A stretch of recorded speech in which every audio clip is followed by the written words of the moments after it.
Hello Libra. Hi sa inyo guys. Ito yung kaganapan sa inyo sa July 18 hanggang July 24. 1 week reading para sa mga Libra.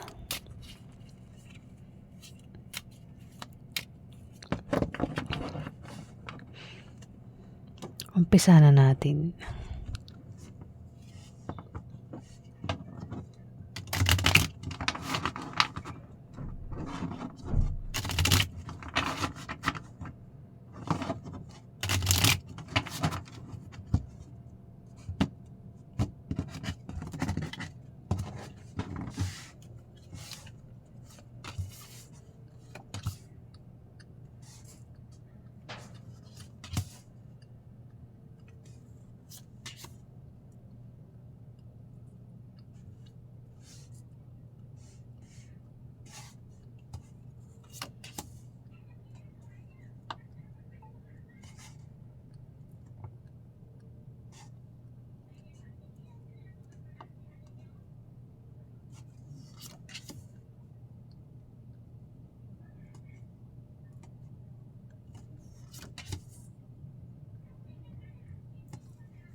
Libra,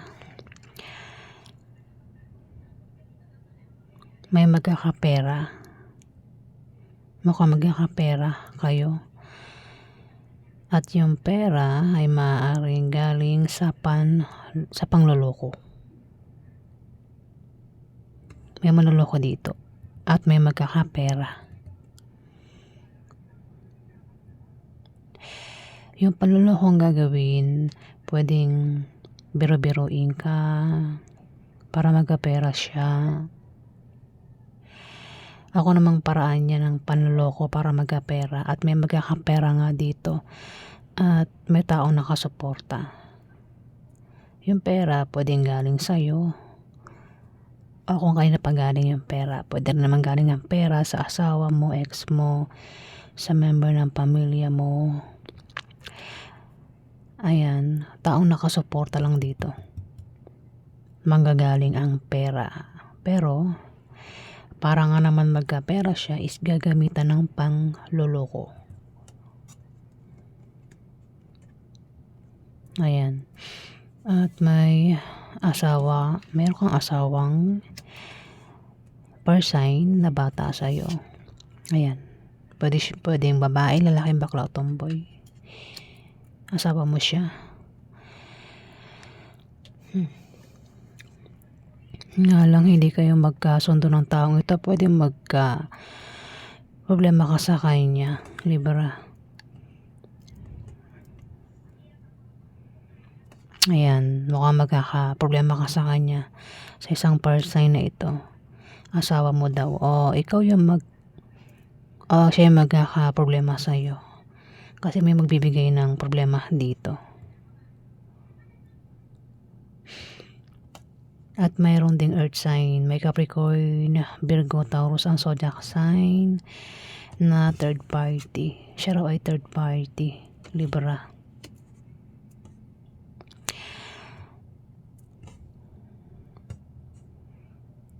Meron daw negosyo na humihina. Ang taong ito na lalago sa 1 week na yan. Pwede rin na makatanggap ito ng pamana. Amaring manalo sa mga sasalihan gaya ng mga online games, raffle games. Kung meron siyang trabaho, maaaring ma-promote, lumaki ang sahod niya at makatanggap ng bonus ang taong ito, Libra, na earth sign.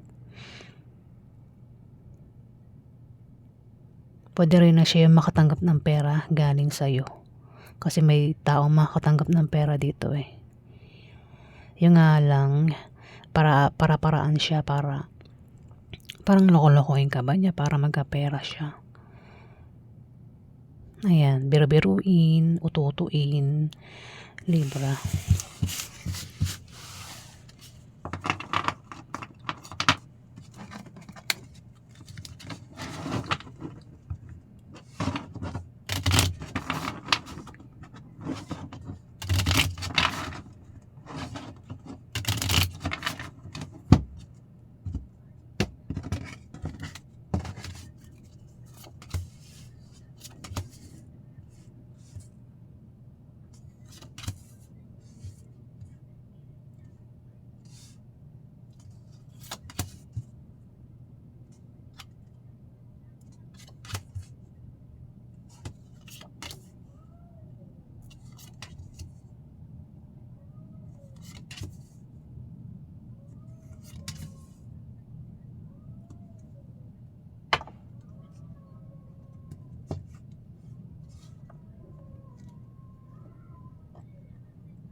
Magkakaroon ng away, Libra, sa inyo ng taong ito.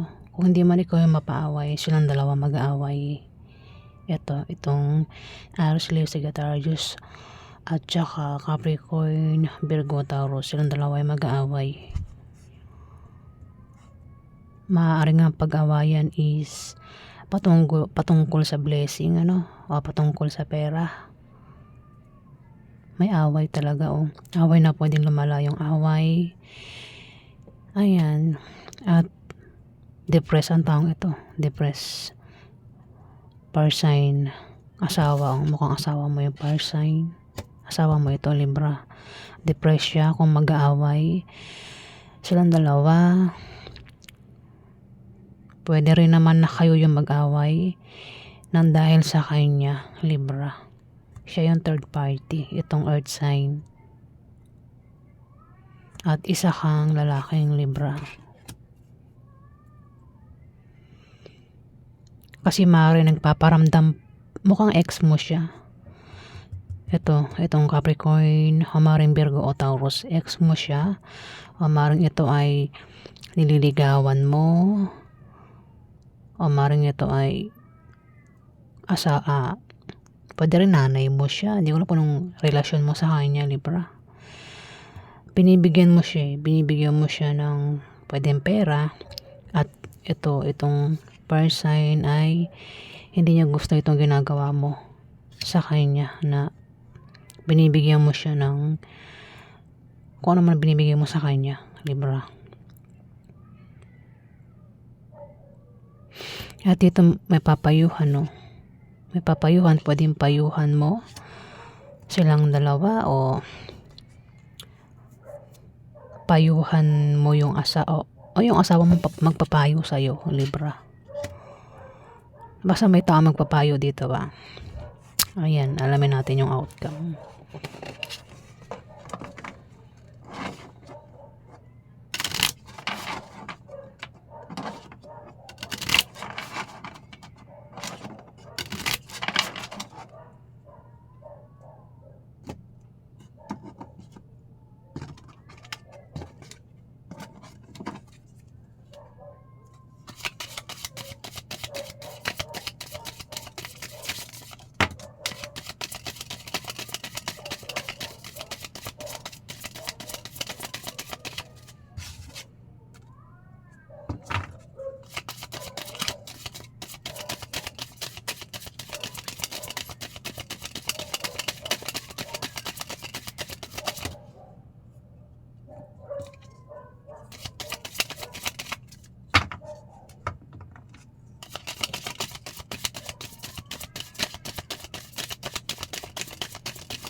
May sign dito, lalaki. Pwede siya yung Aries, Leo o Sagittarius ha. Lalaki siya. Libra na maring kilala mo. May magta-travel. Aalis, meron siyang pupuntahan. Pwedeng ikaw, hindi man ikaw siya. At may magkakapera dito. May magkakapera. Sa kanyang pag-alis, pupuntahan, pagbiyahe, may magkakapera dito. Ayan. Pwede rin na ma-stress ang taong ito na magkakapera. Ingat siya sa pagbiyahe, pupuntahan, pag-travel. Ayan, kung aalis nga. Patungkol sa pera ang dahilan, pwede rin naman kaya alis is maaaring may pupuntahan na okasyon, pagdiriwang, pwede na imbitahan sa mga party, inuman, kasiyahan. Pwede magkaroon ng kasal, dibo, binyag, out of town, at pwedeng maimbitahan ng taong ito kung sino man ito. Pwedeng ikaw, hindi man ikaw, isang sign na lalaki. Pwede rin na pagbisita lang ito pwedeng puntahan ka niya o siya yung pupunta sa'yo. At may magkakapera dito, Libra. Ayan po ang ganap sa inyo.